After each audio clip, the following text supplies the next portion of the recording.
Welcome to the Pinning Combination Podcast. I'm KJ Pilcher from the Gazette, along with Hall of Fame coach and competitor Dick Briggs, ready to discuss championship season here at the college level.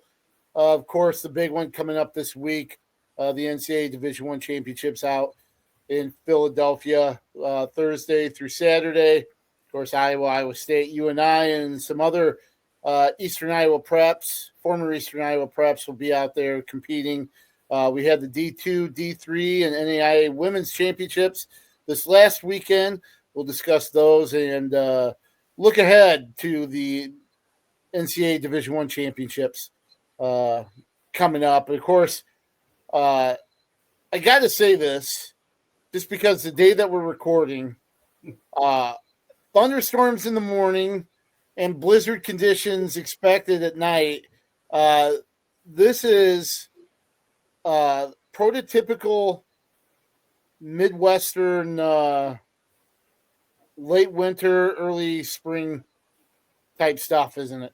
Right. And I thought I heard even possibility of tornadoes too. So really, so in some places.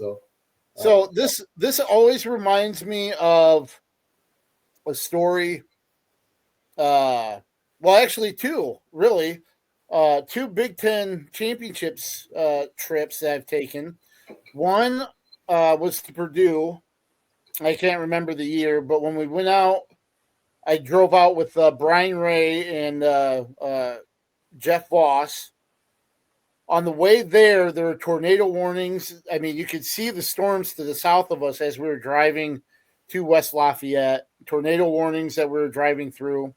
On the way back, it was an ice storm, and we actually hit ice and went backwards into the ditch and had to call a tow truck in the middle of the night in the middle of Illinois to get us pulled out. We got back probably about 4 or 5 in the morning that night because of the crazy weather back and forth. And then at Lincoln a couple years ago, driving to Lincoln, hit Atlantic, and it was torrential rain from Atlantic in western Iowa to Lincoln, Nebraska that Friday night. Sunday on the way back, hit a blizzard where it was whiteout conditions from Atlantic all the way back to Cedar Rapids. So, that lake effect coming off of Lake Michigan through Illinois can be. I'm guessing that's probably about where you did it. That can be really rough.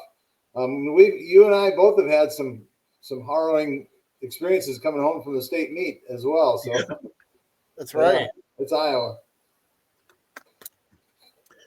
Well, let's take a look. Speaking of Iowa, we had an Iowa team that shared in the D3 national team title this last weekend out in Rhode Island, Wartburg and Johnson in Wales, the host school, sharing the team title the first time, according to Andy Hamilton, the first time it's been done in like 92 years. Iowa State and Oklahoma State shared national title like in 1933. Wow. And that's the last time an NCAA team title has been shared by teams. An incredible team race that went all the way down to the final match. And Augsburg was still in the mix at one time there in the finals. Had one of their wrestlers lost a match and sudden victory on a stall warning, which was the decisive point. Congratulations to friend of the show, friend of the podcast, Dave Malachek, for his individual champion that he had. But team race was fantastic. Co did a great job, had 4 qualifiers and came home with 4 All-Americans. Right. And I think the organizers, you know how they select a weight to start at? They started at 133, which meant 125 was going to be the last weight. Mm-hmm. So what that set up was a Wartburg match at 97, a Wartburg match at heavyweight, a Johnson Wales match at 125, which was the 10th weight, the final match of the night. And so it went down to those last three matches, and it was like Johnson Wales was up by 5. Then, if I remember right, Wartburg tied it, and then Wartburg went ahead by 4, and then Johnson Wales tied it. And even in that match, it was close to being a major, which could have been the point that would have separated. But I'm going to tease a little bit. Wartburg is claiming it's their 16th title, but I pulled 100 people out on the street, and 97 of them said it's really only their 15th and a half title. 15th and a half. Okay. And I tell you what, Josiah Fry, I think, won his 3rd title, right? Yes. Mm-hmm. For Johnson and Wales. He was wrestling Christian Guzman of North Central.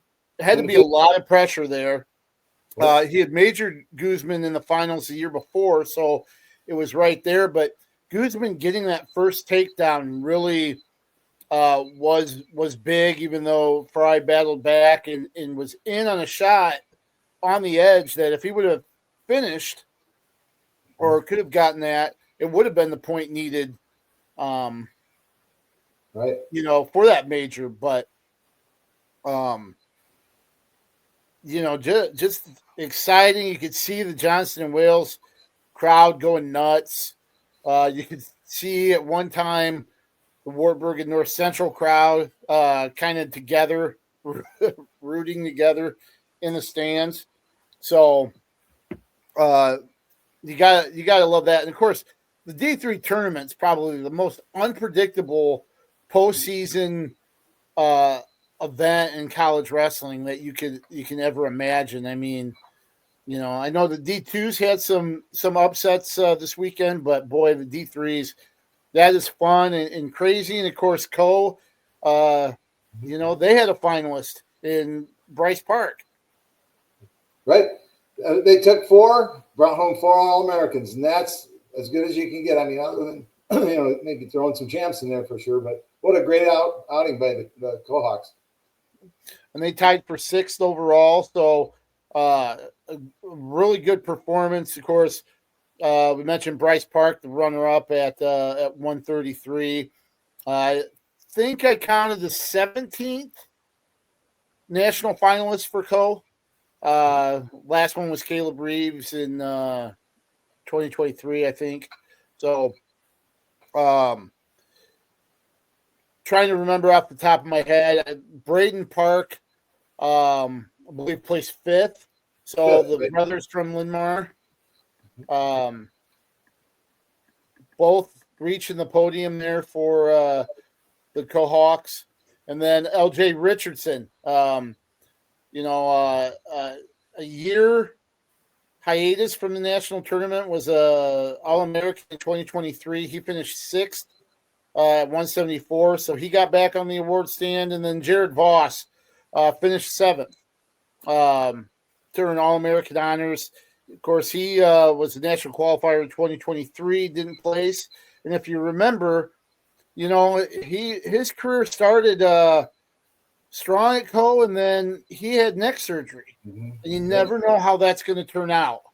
And I think maybe even when he came back from neck surgery, there is still some worry about things popping back up or what have you.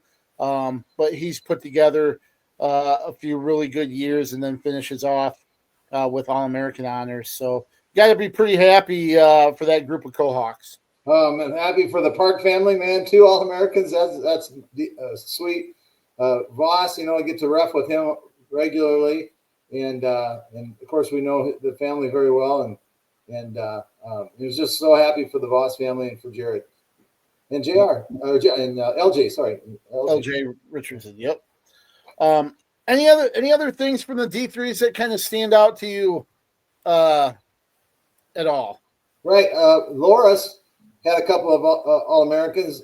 Eric Kincaid was 3rd. Zeb Gnida, Kincaid at 157. Zeb Gnida at 174 was 7th.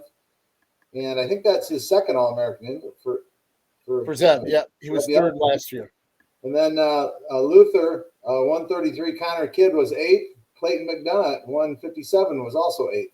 So a couple All-Americans for Luther. Yeah, and Clayton McDonough became Luther's 23rd two-time All-American. All right.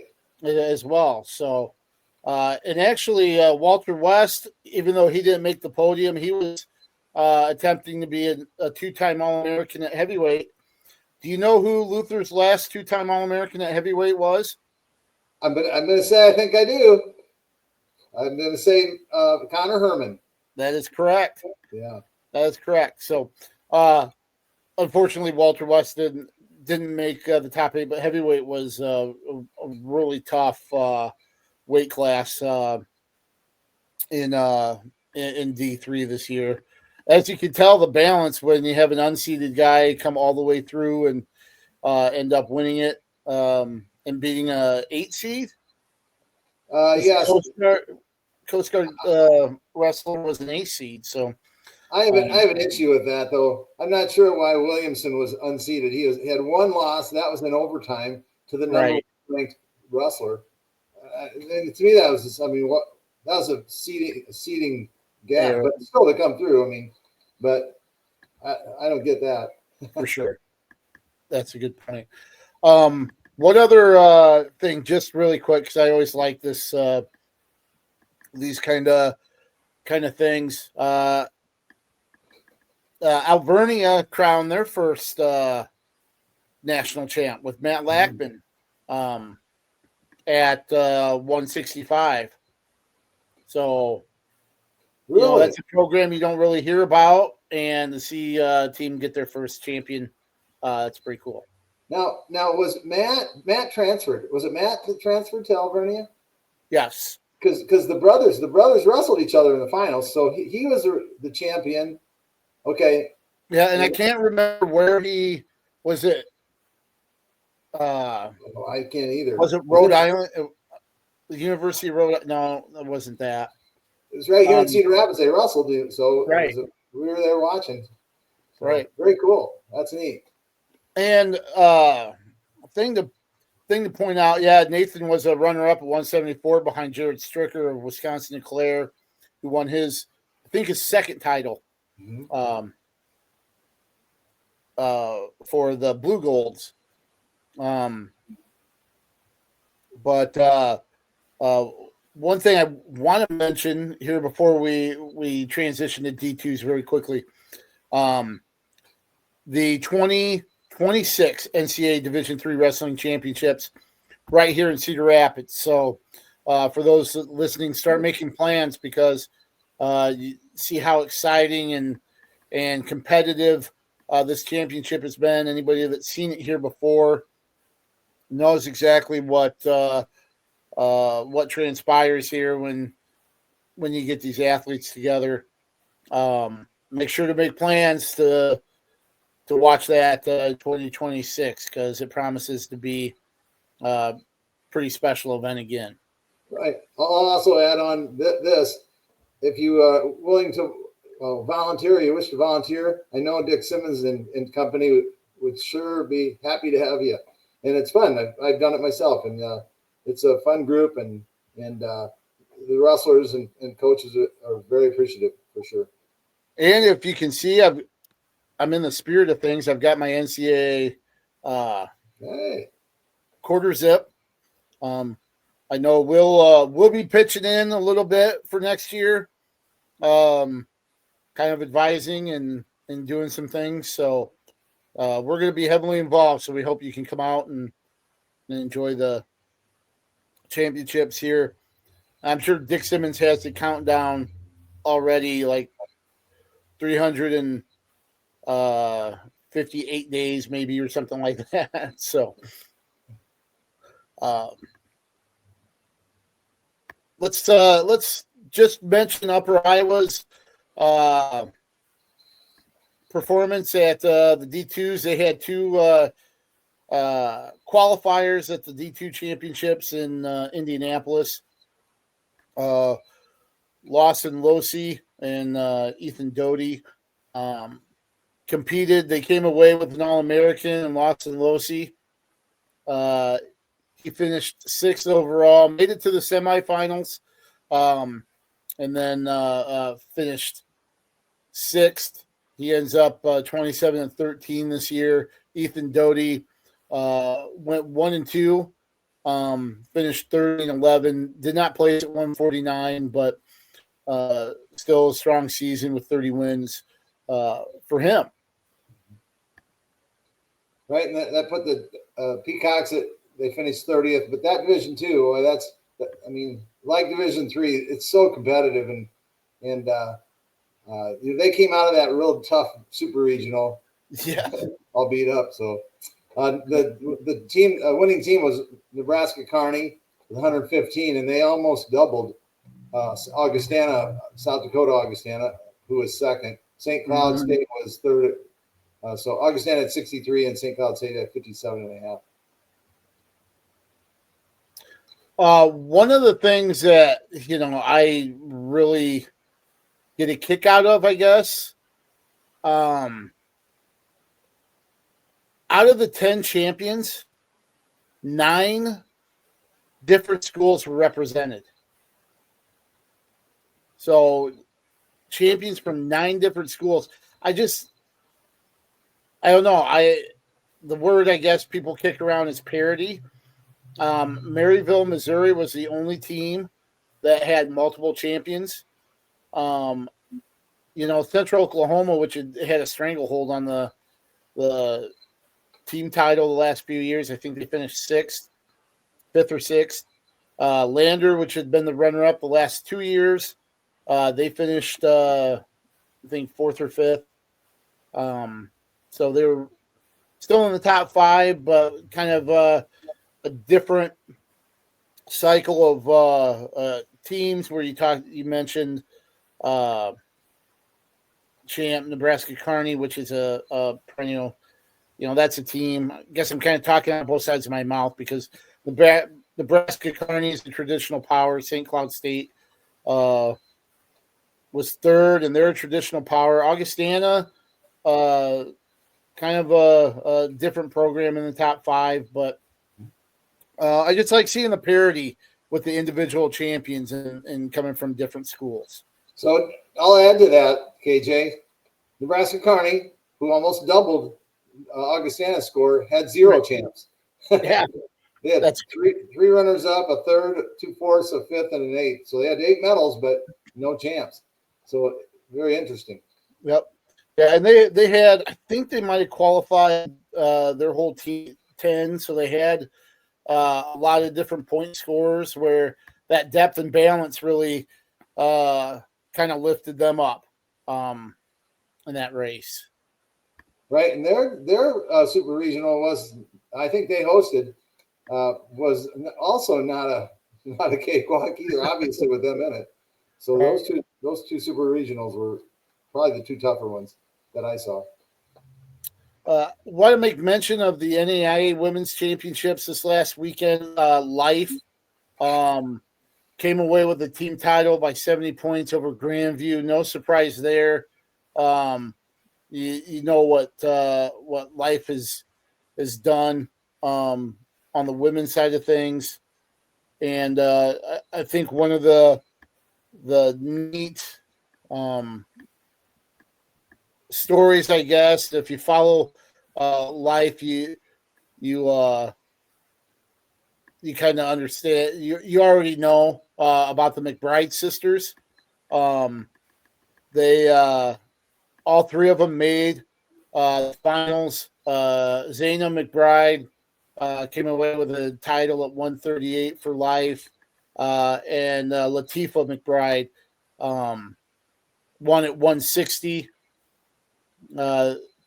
Their sister Jamila was a runner-up in the weight class between that at 145. So those 3 sisters, they've been exceptional, and it's a neat story. They're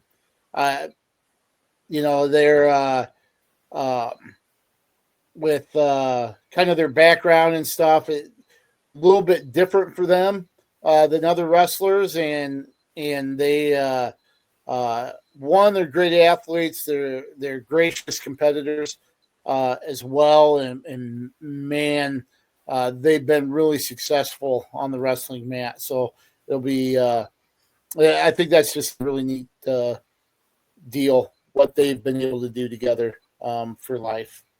Right, and you and I have watched it for decades on families, brothers, and that have wrestled and done so well, and now it's neat to see the sisters, getting into it, and eventually it'll be the parents. On the men's side, it's the fathers and uncles and so forth, and we'll see that eventually, but that's a ways down the road. But so it's neat to see that. That's a great story. Yep, and of course, one of the team that prevented a McBride sweep was William Penn. And of course, William Penn, they had a title 145. Esther Kolawali won a championship. I thought they had one other champ. And Christiana Ogansana at 117. So William Penn, which is coached by Jake Cadle and Cash Wilkie. And what they've been through, they went down and they were coaching at Iowa Wesleyan, and Iowa Wesleyan closes its doors, not just for the program, for the whole school. And then they come over to help out with William Penn, and I believe the William Penn coach leaves, and they end up taking over. And Jake Cadle and Cash Wilkie, I think they get overlooked for the job that they've done. William Penn's had some really, really good wrestlers here lately, and of course, they have two champs this year and placed fourth. Grandview was runner-up, and then Cumberland's out of Tennessee, I believe, and then William Penn scored 114 points. So, they weren't that far off of Grandview for second, just 6.5 points back. So good season for Cadle and Wilkie and the wrestlers that they have there at William Penn. Right, and keep an eye on some of the women with the world team trials and Olympic trials in the future here. So I think you've got some potential world team members and Olympic team members.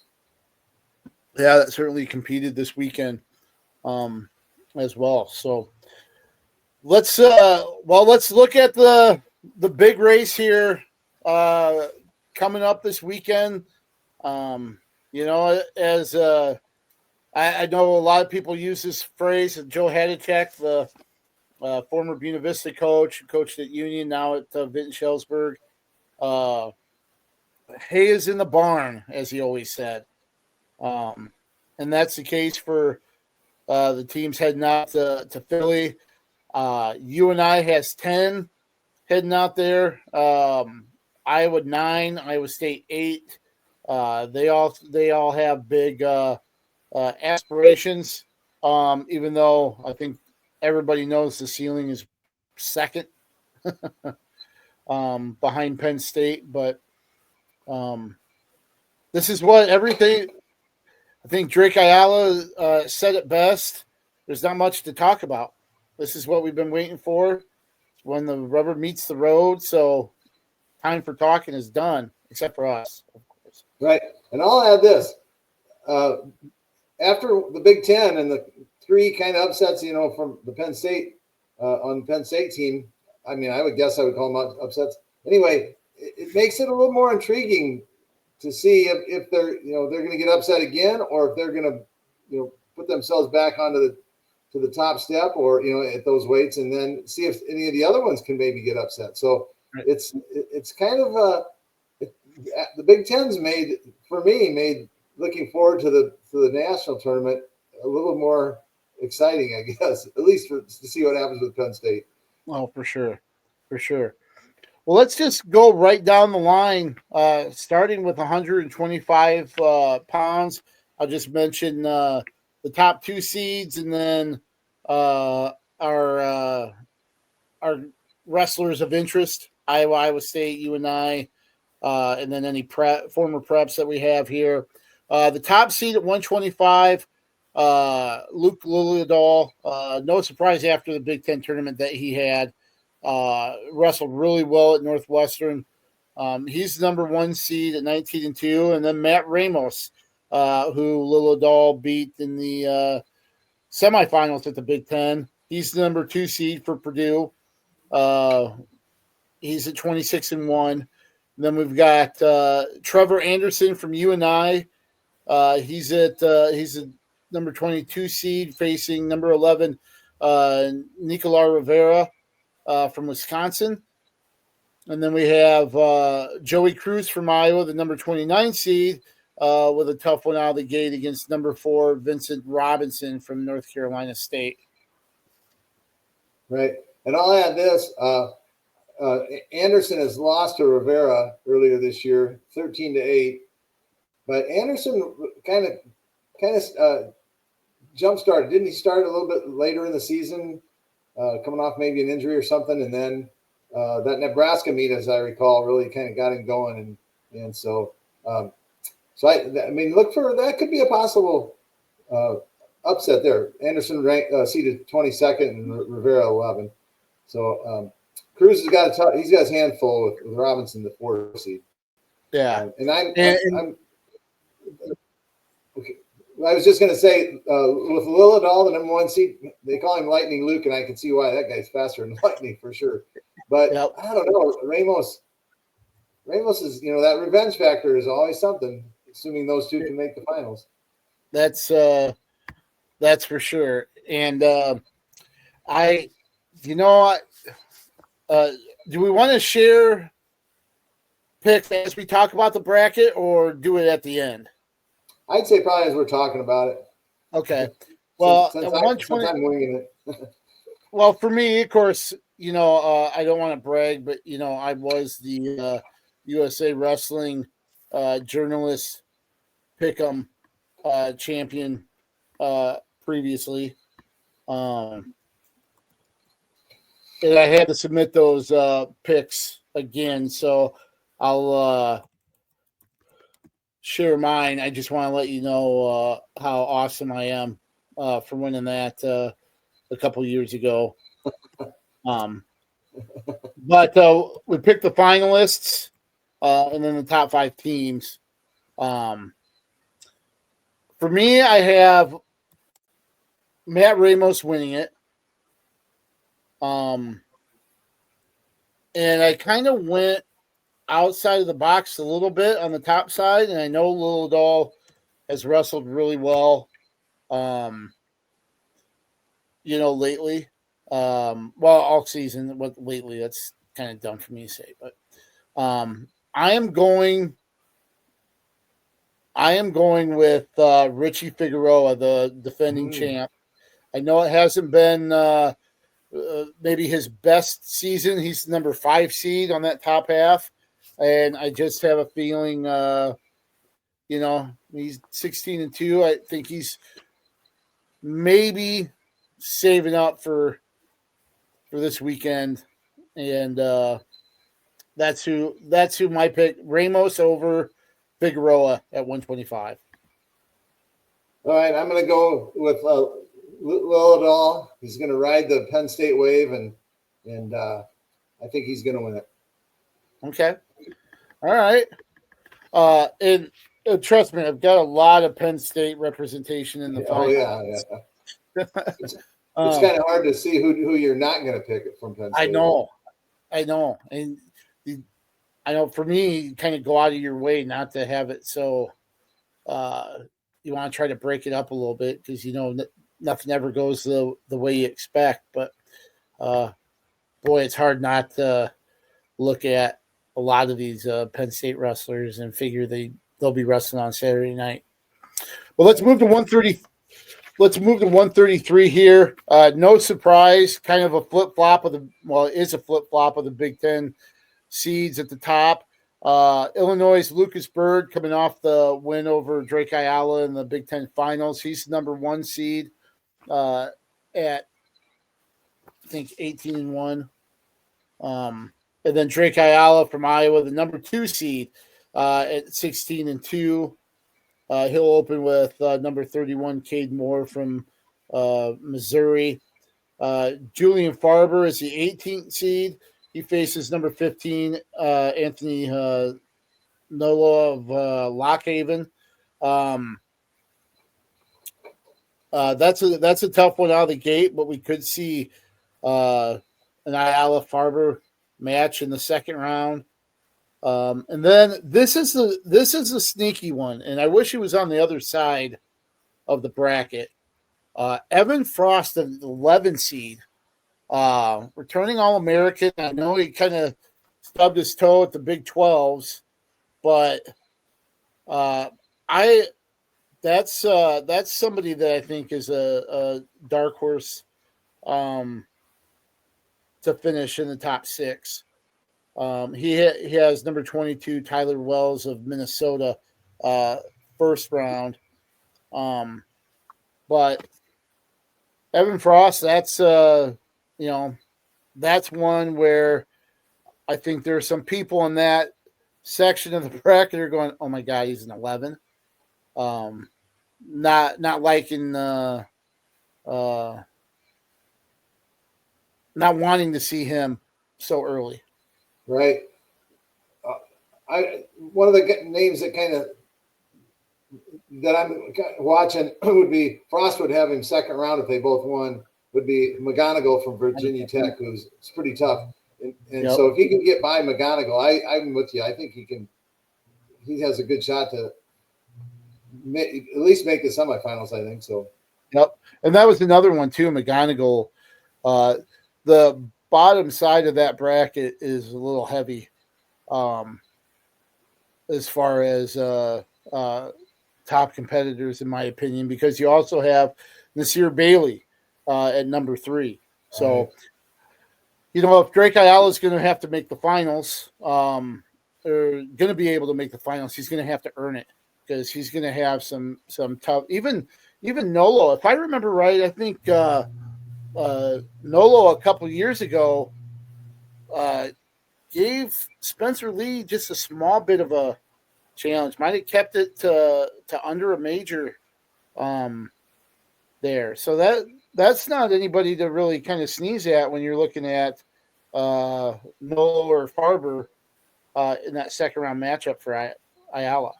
Yeah, Noto's. I agree with you there. Very difficult route for at least challenging, I'll say, for Drake. But sure. I think he can do it. I think he can certainly win the whole thing, but we'll see on that one. If you go to the Gazette.com, you'll see our preview stories. Rob Gray did something from Iowa State, looking to finish off the season in strong fashion after kind of a topsy-turvy season. I have a feature on Parker Keckeisen as well. And just kind of some of the things off the mat with Parker that a lot of people know how good he is, what he's accomplished. We talked a little bit about stuff off the mat, like the fact that he seems to be an avid disc golf player, and that he's somebody that likes doing that, but likes getting out in the nature and the outdoors and just kind of unplugging and getting away from everything. So there's this duality with him that I think is pretty neat. You can read about that at thegazette.com, as well as a feature on Drake Ayala and just the fact that he mentioned last year he was heartbroken. I asked him what he was feeling when he was on the awards stand. He goes, I was heartbroken, man. I didn't get what I wanted. You can sit there and say, oh, hey, that's great. You wrestled on Saturday night. You were a national finalist. He goes, that's not what I got there to do. Wanted to win the whole stinking thing and didn't. And it's kind of fueled him a little bit. He says he's grown up a lot this year, probably more mature, handled setbacks a lot better than he has. And, of course, he's coming off a setback of the Big Tens. So we'll see how that plays a factor going into the national tournament. See if he can make that next step. As far as picks, I think he can do it. I'm being a little bit of a homer. I'm going with Drake Ayala over Lucas Bird in the finals, winning the rubber match in that series this season. Ayala beat him in the duel. I think he kind of had a little bit of a brain fart in the Big Ten final, and I think he reverses that, gets through the gauntlet on the bottom side, and then finishes it off.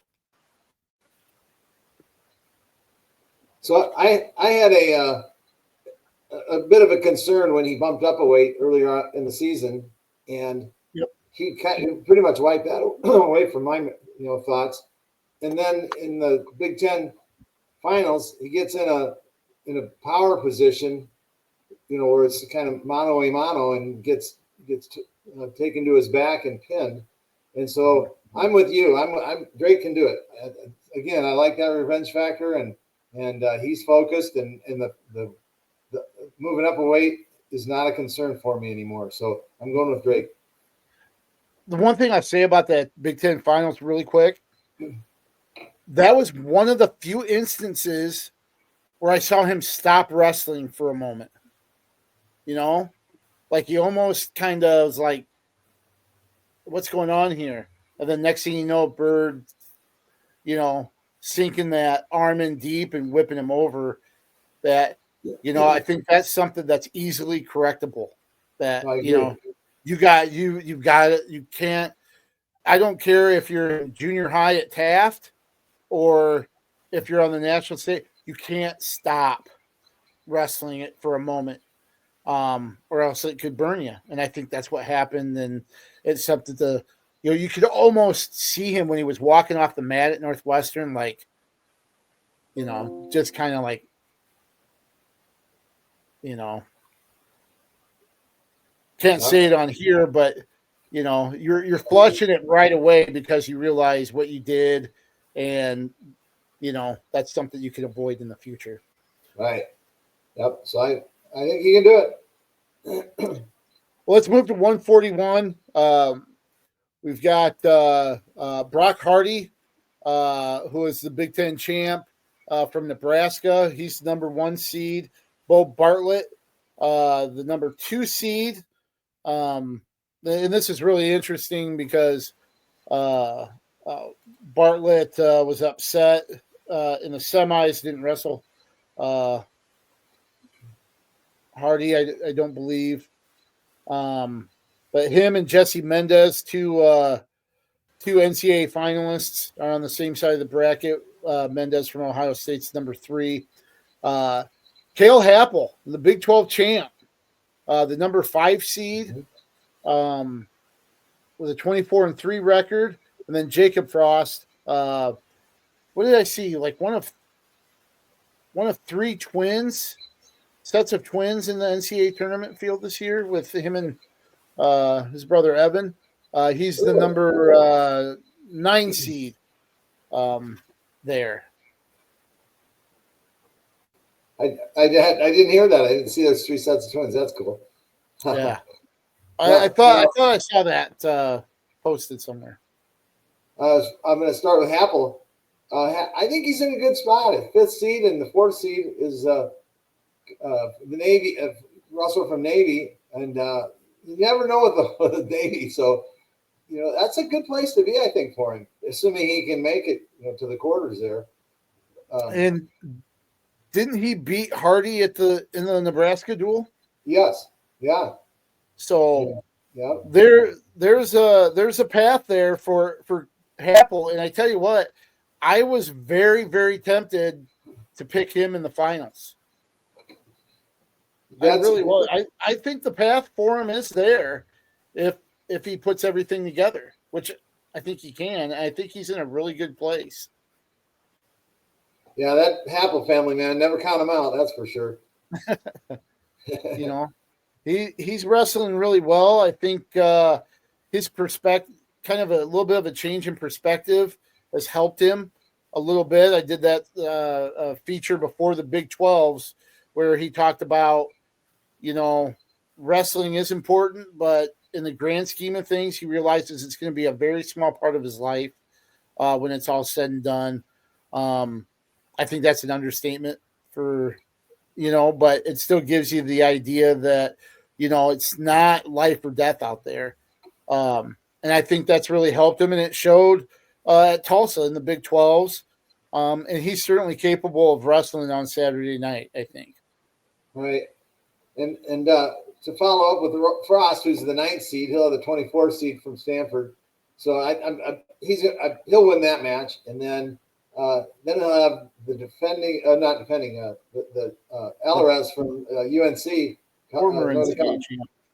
Former, 2 years ago, former champ, and so that's going to be tough second round. But Alvarez isn't wrestling quite like he did the other. He got upset by in the semifinals at the Big 12s, and by taking Jameson.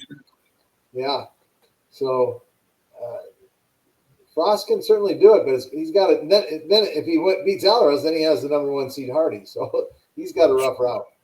Yep. So for picks at 141, I have Bo Bartlett from Penn State winning it all. I think that blip at the Big Tens is just going to propel him forward. And I have him facing Alvarez in the finals, kind of similar to 125 where I had Figueroa.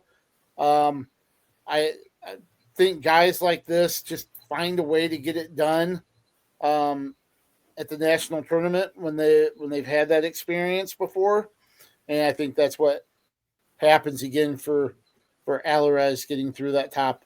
Even though really torn between him and Happel. Yep, I like Happel's route certainly to the semifinals for sure, and then he'll have to face Alvarez or Hardy likely. And then on the bottom half, it seems a little, Mendez is the number 3 seed from Ohio State. Very, very good wrestler, obviously. Bartlett, I think, is going to get him, and I'm with you. I have Bartlett winning this. Let's move to 149 now. The top seed at 149, Caleb Henson, undefeated for Virginia Tech at 18-0. And then the number 2 seed, Ridge Lovett, from Nebraska, had a good Big Ten tournament as well. Panero Johnson from Iowa State, the Big 12 champ, the number 4 seed at 25-4. He faces Virginia's Jack Jaffrey, the 29 seed. Kyle Parko, the number 5 seed for Iowa at 20-3. He has Dylan Gilcher of Michigan, the 28 seed. And then Colin Real Buto, the Big 12 runner-up, the number 10 seed for UNI, 21-5, versus number 23, Carson DeRosier from the Citadel at 25-5. What do you make out of those first-round matchups for the state guys? Well, I'll start with Parko and Johnson. They'll both win their first rounds, and they'll likely face each other in the the quarters. And I think Parko's going to win that. Johnson just seems to kind of hang on and want to try and win it at the end, sort of a guy. And I don't know that he can do that with Parko. So, they're in the same quarter there, and then dropping down to Real Buto. If he don't only want to finish out that match, and we wonder where he would have landed. Right. But I kind of I like where he's at. Except for the fact that, I'm going to take that back. Maybe I don't like it as well because that Cannon Webster from Illinois, who had such a great Big Ten tournament, would be his second round match if Colin were to win, and he should. He's a higher seeded wrestler. But that Webster had a really great tournament, so as did Illinois in the Big Tens. So that's a bit of a concern. And then they have to, if you win that match, then they have Ridge Lovett. So if I remember right, Real Voodoo had Lovett won and lost it at the edge of the mat too. I was up at UNI, and I think so. So I mean, he's right in there with those guys, so he can beat them, but it's not an easy route. No, I agree full-heartedly with your take on where Real Buto's at. That somebody possibly could make the semis, or he could be fighting through the consies after that the second round match with likely Webster. I like Parco and Johnson getting to the quarterfinals, and the winner moving on to the semis against Henson. The thing that Parco did not look good in his losses at the Big Tens. And even in the one win against a kid from Northwestern, rode him hard in the duel as well. So Parker with some issues on bottom. Johnson, is his stamina and gas tank up to where it needs to be able to make the finals? I'm not sure. But I think it's a coin flip in the quarters between those two. I don't think either one of them gets past Henson. My picks at 149, my champ is Shane Van Ness, the number 3 seed for Penn State. And then I think he wins over Henson in the finals. And here's where, and I'm with you, Henson and Van Ness in the finals, but here's where you kind of pick which Penn State guy isn't going to win it. And then just, is good. This is my Henson over Penn State. So I have Henson winning it as well. Nope. Good. Not as good, I guess, but different there. Yep. 157. Tyler Kasich of Penn State's number 1 seed. Meyer Shapiro of Cornell, the number 2. And interestingly, here, Ryder Downey, the number 6 seed for UNI. He has number 27, Grigor Chalakian. I'm sure I butchered that, from Stanford. In the first round, looking here, Cody Chittum. He's the number 16 seed. He's got number 17, DJ McGee of George Mason in the first round. And then Ja'Cory Teamer, kind of a rough Big Tens. He finished 7th there, and he's a national finalist at the number 18 seed. And he's got Johnny Lovett, the number 15 seed from Central Michigan. Interestingly, if Teamer wins that match, he could face number 2 Meyer Shapiro in the second round, and that would be a matchup of the guys that finished 2nd and 3rd last year at this weight class. So a heck of a second round matchup possible there. And then we do have a former Lisbon wrestler, former Hawkeye, Kobe Siebrecht, in the field for South Dakota State. He's number 19 seed, and he's got number 14, Jude Swisher of Penn, in the first round.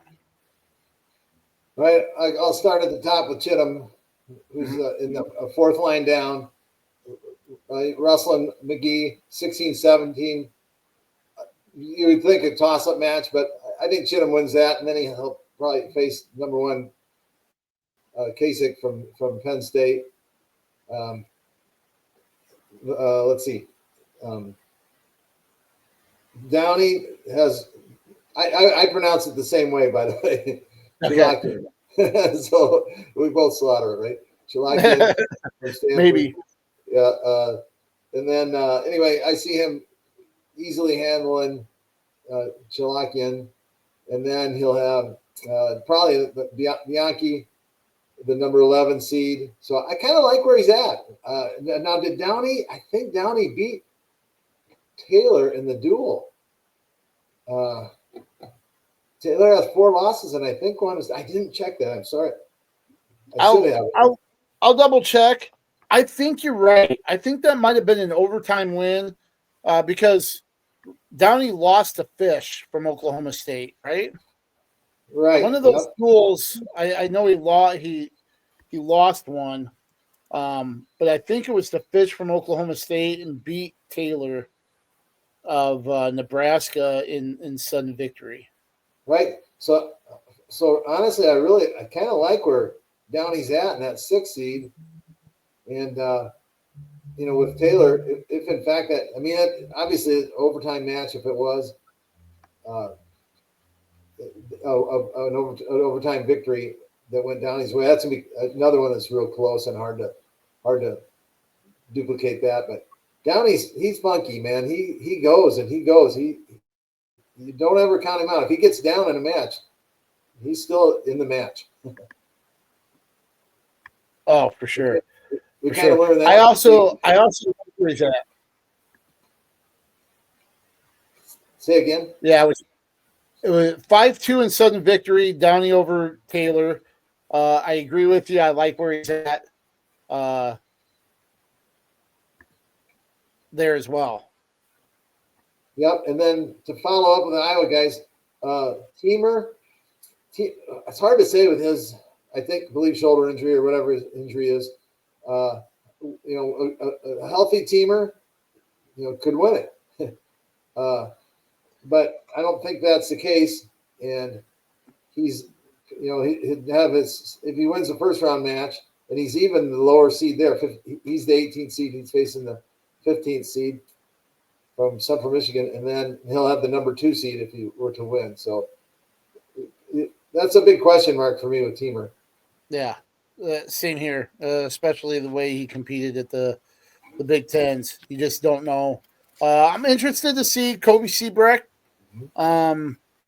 He's coming in, I think, like 13-6 or so, but he's dangerous, and we'll see what how he is. He was a national qualifier 2 years ago, so he's got experience.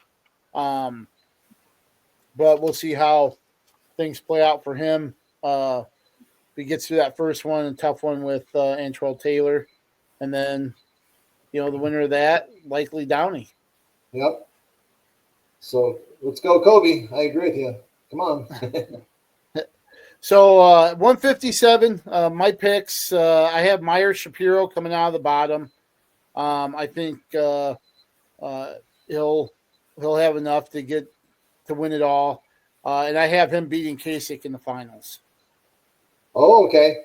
I'm going to go with Kasich on that one. So okay. Yep. I've gone against Penn State too many times already. Yeah, sure. Yep. At 165, speaking of Penn State, Mitchell Messenbrink, the number 1 seed there, 22-0, Big Ten champ.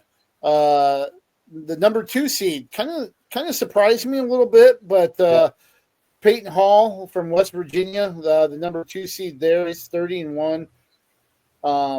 Michael Caliendo from Iowa, he's the number 3 seed at 20-2. His only 2 losses have been to Messenbrink, and he really shrunk the gap between Messenbrink. Wrestled a really smart match in the Big Ten finals the last time they met.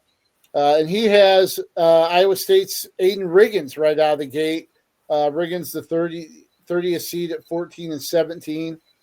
UNI's Jack Thompson, the number 19 seed, 19-10. And he's got Drake Rhodes from South Dakota State, the 14 seed, at 20-5. And then we have a former Eastern Iowa Prep, Hunter Garvin, All-American a year ago, the number 7 seed for Stanford, 19-6. He's got Patty Gallagher of Ohio State, the 26 seed, 17-8, there in the opening round. And if I forgot to mention Hunter Garvin from Iowa State West there.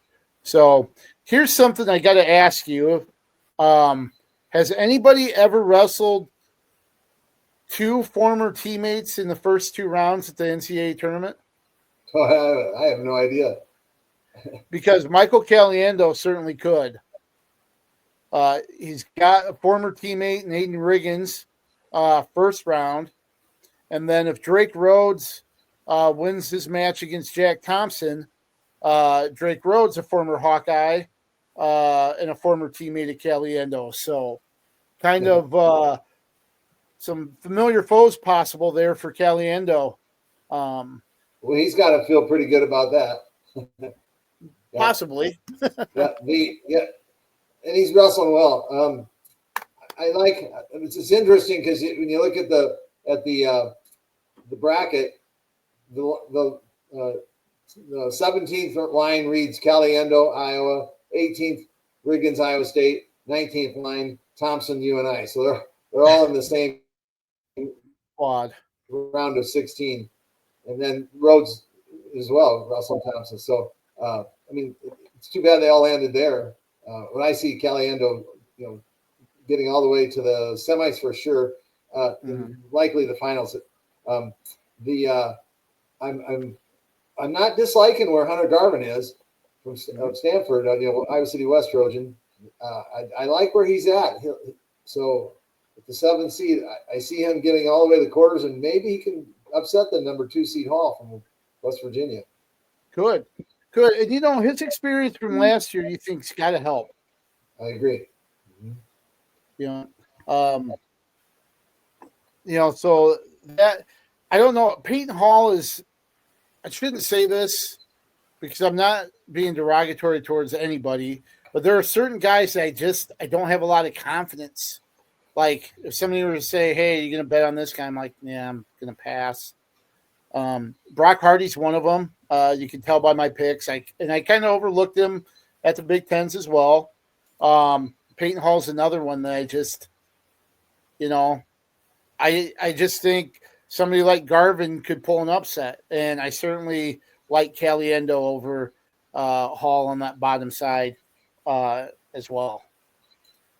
Right, I'm curious who Hall's loss was to.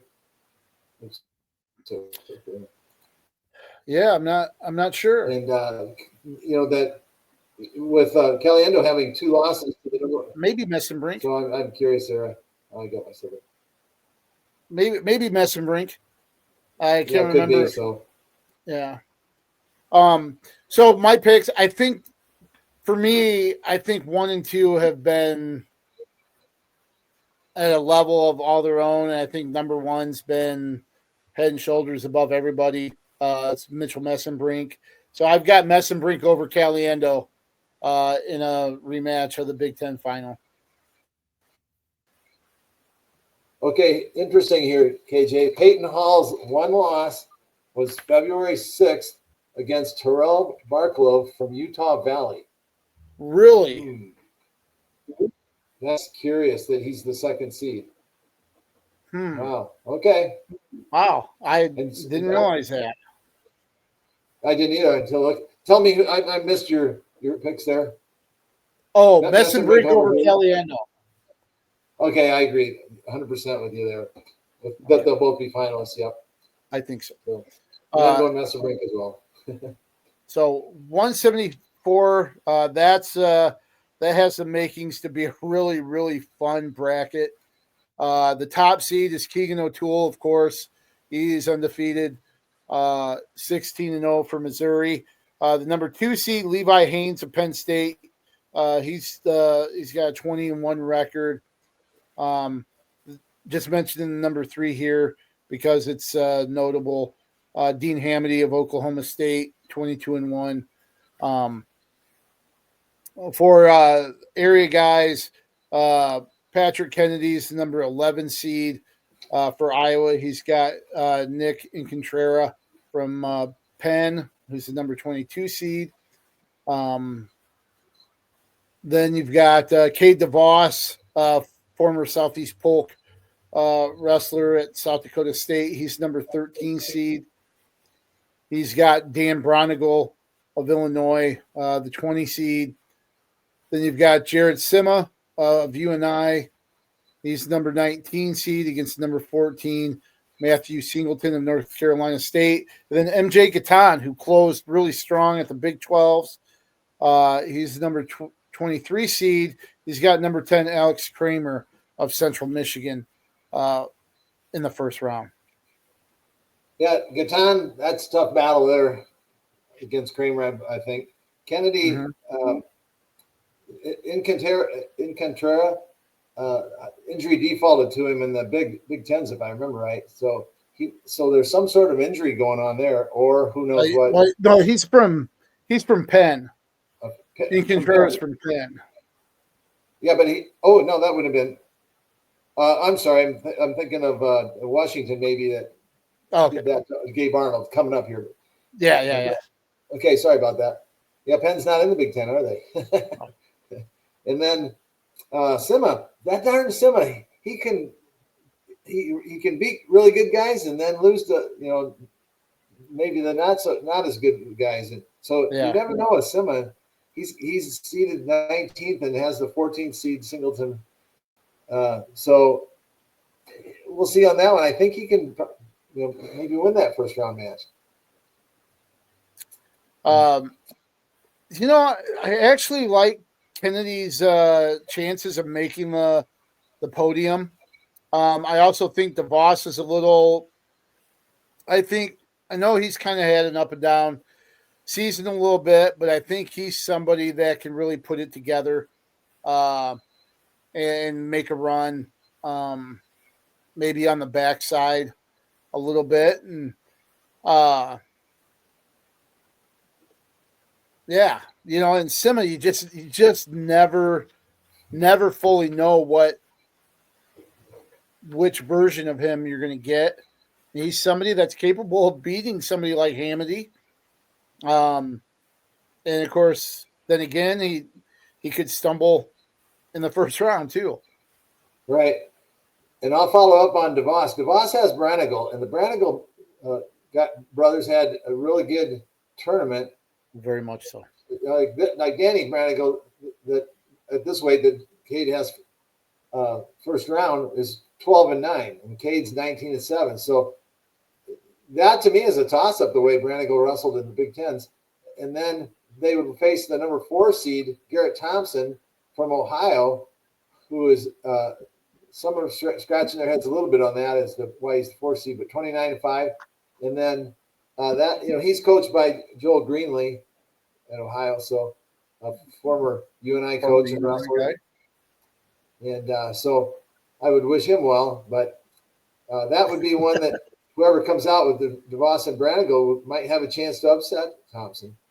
True. So my picks, Keegan O'Toole. How can you pick against Keegan O'Toole? First of all, second, I think Dean Hamady pulls off an upset in the semis, knocks off Levi Haynes, and gets to the final as a runner-up. Okay, I'm gonna say I don't. Haynes does beat Hamady, and Keegan O'Toole, man, he's been there before, knows how to do it, but he's also been there before and didn't get it done last year, right, against Carr, right, and so I'm it's hard to pick against him, but so I'm gonna go with O'Toole. Okay. I thought you were going to pull the trigger and go with Haynes. Yeah, I probably should. Okay. All right, let's go to 184 here.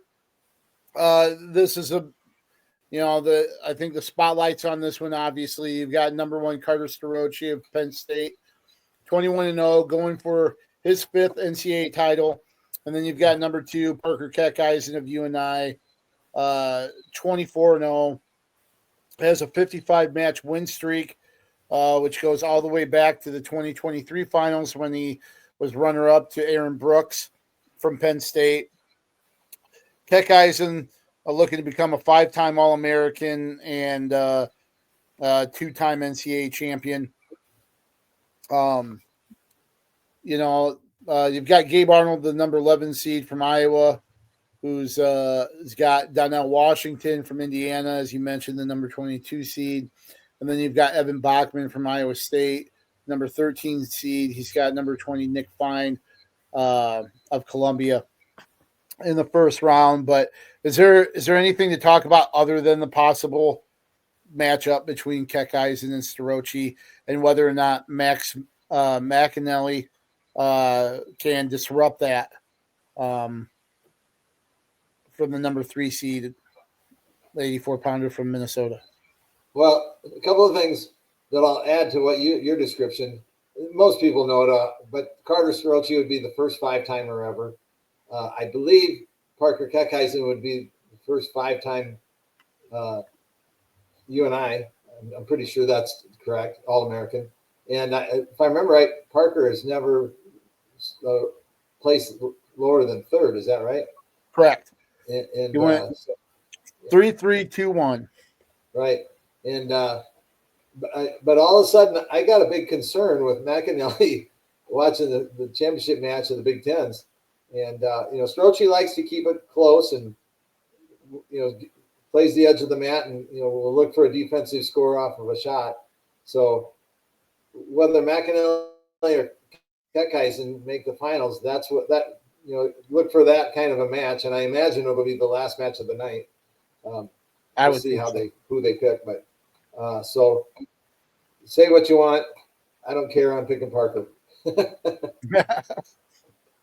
And it's definitely a job. I want to pick Keckeisen. I think he can do it. I didn't want to be that big of a homer, and I didn't want to jinx him either. The old Pilcher curse too. So I hope that's a whammy on Starochi.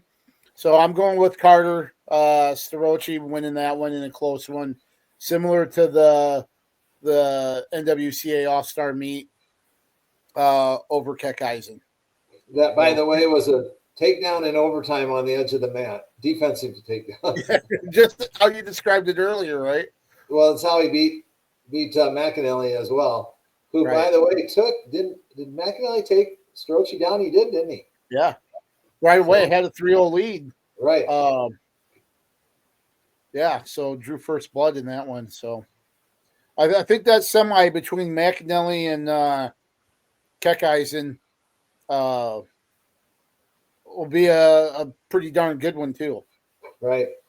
And if I remember right, McAnally made a couple of freshman errors, tried to kick out on the edge, which gave the takedown to Starochi, and then did a poor shot, kind of a little bit of a desperation, kind of not, that's maybe strong, but a shot at the end of the match.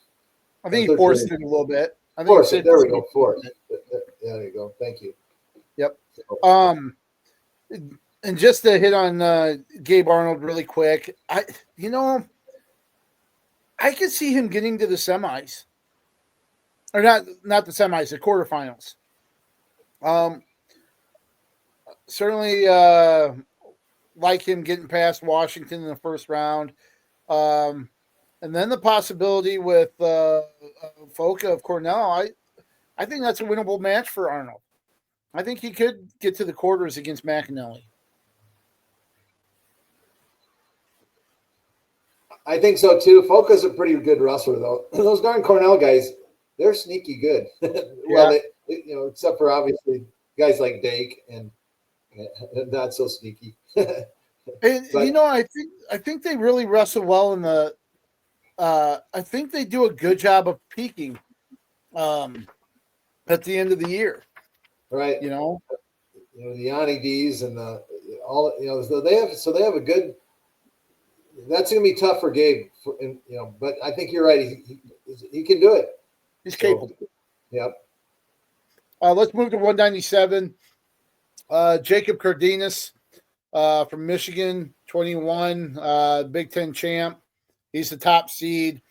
He kind of knocked Buchanan, who had been top ranked most of the season, to the number 2 seed after beating him in the Big Ten finals. He's 21-1. Buchanan opens with number 31, Remy Cotton of Michigan State. And then you've got Wyatt Volker, who's coming off his Big 12 title, 24-4, the number 7 seed. He's got Brock Zarowski of Ryder, who's the number 26 seed, 16-11.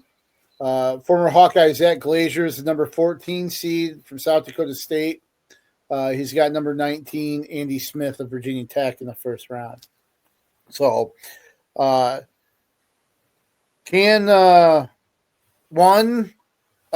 we looking at a Volker Buchanan matchup in the semi or the quarters? And is Buchanan able to get through and win it all?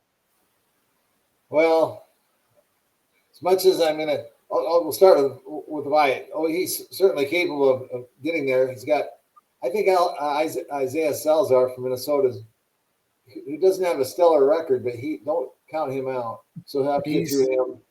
He's a tough out. Yeah, tough out. There we go. Perfect. And then so if he gets through there, then he's in the quarters for sure against Buchanan. It's hard for me to say this. AJ Ferrari's the number 3 seed, and I don't think Buchanan beats him, but I'm sure hoping he does. So here's something really interesting about. Just seems like there's always some type of dramatic situation surrounding Ferrari. So his second round match, who could that be against? Oh no, I didn't notice that. Oh, Zach Glazier. Ferrari Glazier 2 in the second round of the NCAAs. Double birds again. We all know what happened at the Soldier Salute. Yeah. I'm sure that scenario has been talked about at Cal State Bakersfield already. So that's interesting to see how that might play out. And that would be Thursday night, by the way, if anybody wants to mark that on their calendar. But to add to it, too, if he gets to the semis to faces Buchanan, one, he's going to have a rematch with Glazier. 2, he's going to be wrestling the guy that both Buchanan and Angelo Ferrari have said that they work out together a lot. So now he's facing the teammate and occasional workout partner of his brother. So what a storyline there with AJ Ferrari in his return to the NCAA tournament. I didn't even consider that or think about that. But, it's not like he can show moves because they're, half a country away from each other. But he can certainly mention this, this, he likes this, and, that brother love is, a strong bond. So, yep. Or maybe Angelo's even mentioning something to Buchanan. Maybe there's a little, hey, when he does this, maybe it's the other way around too. Yeah, it's his teammate. We don't know. Yeah. So for sure. So with everything that's been mentioned, I also think with Barr getting, Barr was kind of injured at the Big Tens. I'm not sure he'd be able to get through. If he was 100% healthy, I would say he's he was somebody that could get through the top part of the bracket. But him being injured, and then you've got Trey Munoz. I know not a great campaign this year at 9-3, and the number 13 seed from Oregon State, but that's somebody that's an All-American, and he's dangerous. And that's who Barr could wrestle in the second round. So maybe an upset possibility there? Possibility there, I think. But I still think Cardenas gets through the top half. I don't think there's any big challenge for him since Barr's not 100% healthy. Michael Beard doesn't seem to be able to get it done. I know Server's up there at Okie State.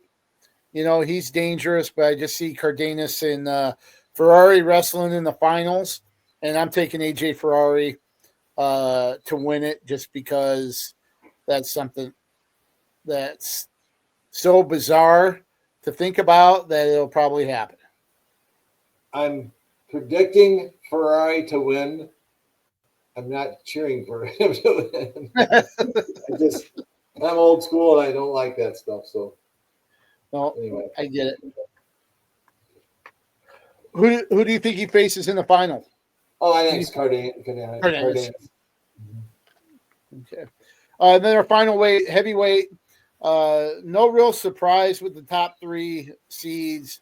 You got Stevenson at 14-0 from Minnesota, the number 1 seed. Hendrickson from Okie State, 22-0, the number 2 seed.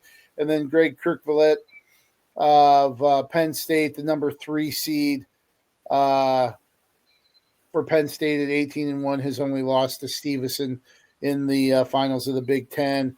You've got Iowa State going at it again here at heavyweight. Ben Keeter, the number 5 seed after that really nice run at the Big Tens. And he has Daniel Herrera of Iowa State, the number 28 seed, which I think is maybe a little low for what he should be. I think Herrera is a little bit better than the 28 seed. Then you got Lance Runyon, the number 18 seed, against number 15, Trevor Tinker of Cal Poly. And the winner more likely gets Wyatt Hendrickson. But let's talk about Iowa State. So maybe I was going to say, when we do our picks, maybe we should just pick who's going to be second. Really? Do you think? Do you think it's that you don't think anybody can touch Stevenson? No, I don't. Okay. I just think he'll keep it close just because he won't open up wide open. But I think it's going to be a decision. But I don't think anyone can beat him. No. Okay. I talked about a couple of odd landings in terms of seeds. So if you look at Ben Keeter has 6 losses. 2 of them are, one to Stevenson, the number 1 seed, 1 to Henderson, the number 2 seed, 2 to Kirklevy, the number 3 seed, 1 to Bastida, multiple-time All-American, the other one to Luffman from Illinois, who's the 8th seed. So you got Luffman, who's an 8th seed, and then Colton Schultz is the 9th seed. Yes. Boy, that's a tough quarter, really. Really. And then they're up there with Gable Stevenson. So Ben's I think he's got a good route, actually.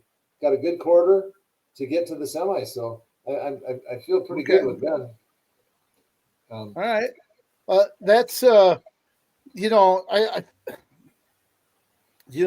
think his confidence is high.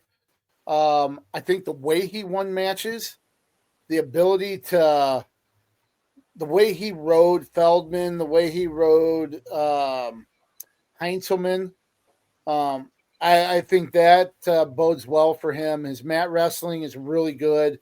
They did a good job of escaping, too.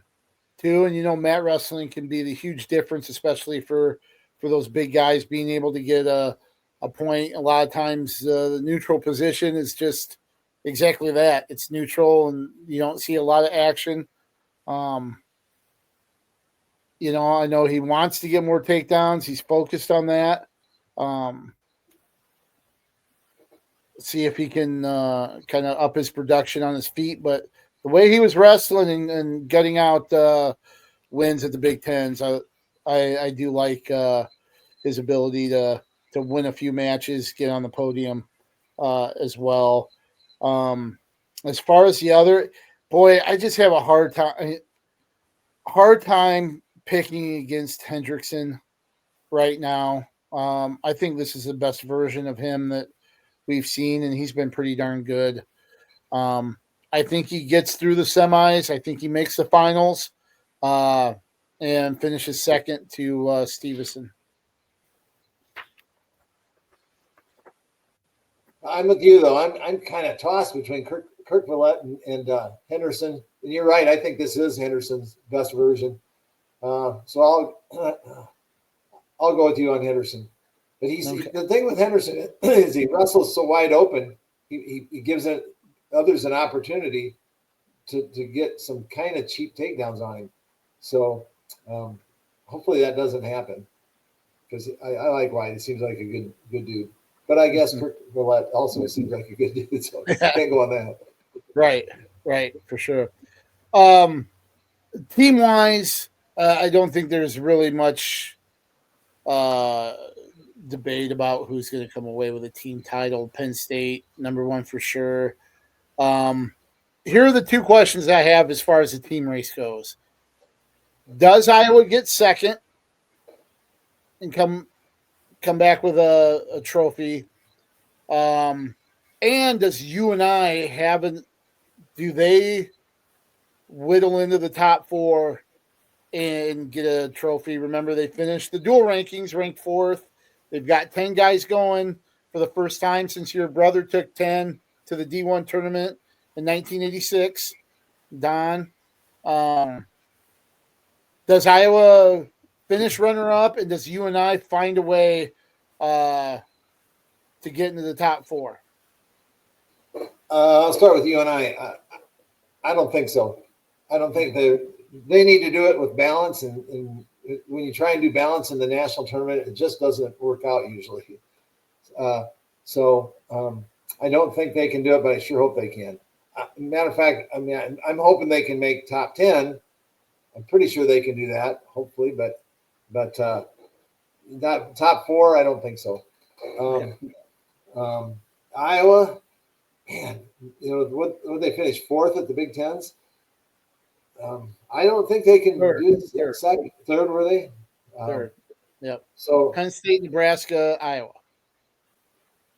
And Minnesota and Illinois were right on their heels. Yeah, that's right. And that's a toss-up for me whether they can finish second or not. But that's going to be what's fun watching this team race. Right. Yeah, I just think if a couple things go their way, I think they're gonna have at least two finalists in Ayala and Caliendo, with Ayala winning it. Buchanan certainly could get to the finals. A couple other guys can forge their way onto the podium. I think they could finish second. I have them behind Penn State, Okie State. They have Minnesota at 4, Nebraska 5. I think UNI is just on the edge of that. I think they finish right behind Nebraska at 6. Yeah, I don't like finishing behind Nebraska, but I like 6. That's not been a long time since that's happened. Sure. UNI, I see UNI winning 6 of 10 first round, Iowa 8 of 9 first round, and Iowa State 5 of 8 first round. That's kind of my prediction. So, all right. Iowa State, UNI wrestlers and a handful of former Eastern Iowa preps that will be in the field out at Wells Fargo Center Thursday through Saturday, the Big Ten or the D1 championships. This is our penultimate podcast, so we'll come back next week, wrap up the D1 tournament, and give our final thoughts on the season, and then put it on the shelf until next year or later this year. So again, thanks for watching. Thanks to our producer Becky Gardner. Briggsy, thanks for joining me. Look forward to talking with you again next week. I want you to set us out with Wyatt's famous line. Let's keep wrestling on the move.